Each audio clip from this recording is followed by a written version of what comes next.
இந்தியாவை உலுக்கிய top attack, நெஞ்சை உறைய வைக்கும் சம்பவங்கள், இந்தியா கடந்து வந்த வலி நிறைந்த தாக்குதல்கள்.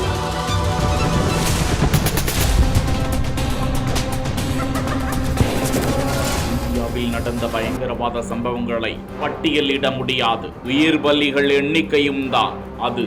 1998 பிப்ரவரி 14 உலகம் காதலர் தினத்தை கொண்டாடி கொண்டிருந்த வேளை, தமிழ்நாட்டின் கோயம்புத்தூர் நகரில் 11 இடங்களில் 12 குண்டு வெடிப்புகள், 58 பேர் சிதறடிக்கப்படுகிறார்கள், 200க்கும் மேற்பட்டோர் காயமடைகின்றனர். அல்லுமாவை சேர்ந்த அடிப்படைவாத குழுக்கள் பெரிய சதித்திட்டத்தில் ஈடுபட்டதாக புலனாய்வு குறிப்புகள் கூறுகின்றன. அடுத்ததாக பயங்கர குண்டுவெடிப்பு. 2011ஆம் ஆண்டு இந்தியாவின் அதிமுக்கிய நகரம் மும்பையில் ஜூலை 11ஆம் தேதி மும்பையின் ஒபேரா ஹவுஸ், ஜாவேரி பஜார், தாதர் மேற்கு பகுதிகளில் அந்த குண்டு வெடிப்புகள் நிகழ்ந்தன. 26 பேர் படுகொலை செய்யப்பட்டனர், 130 பேர் காயமடைந்தனர். இந்திய முஜாஹிதீன் அமைப்பினர் தனிப்பட்ட ஈடுபாட்டுடன் இந்த தாக்குதலை நடத்தியதாக சொல்லப்படுகிறது.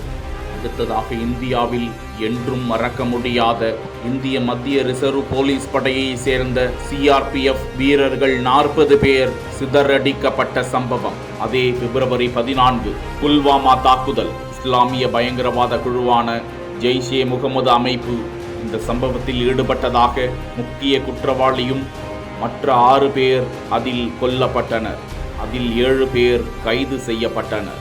அடுத்ததாக 2015ஆம் ஆண்டு ஜூன் 4 மணிப்பூரில் உள்ள சாண்டல் மாவட்டத்தில் இராணுவ வாகன தொடரணியின் மீது பதுங்கியிருந்த அந்த கொடூர தாக்குதலை நடத்தினர். இதில் 18 இராணுவ வீரர்கள் கொல்லப்பட்டனர், 15 வீரர்கள் பலத்த காயமடைந்தனர். வடகிழக்கு இந்தியாவில் செயல்படும் பிரிவினைவாத குழுவான ஐக்கிய விடுதலை முன்னணி இந்த கொடிய தாக்குதலுக்கு பகிரங்கமாக அப்போது பொறுப்பேற்றிருந்தது.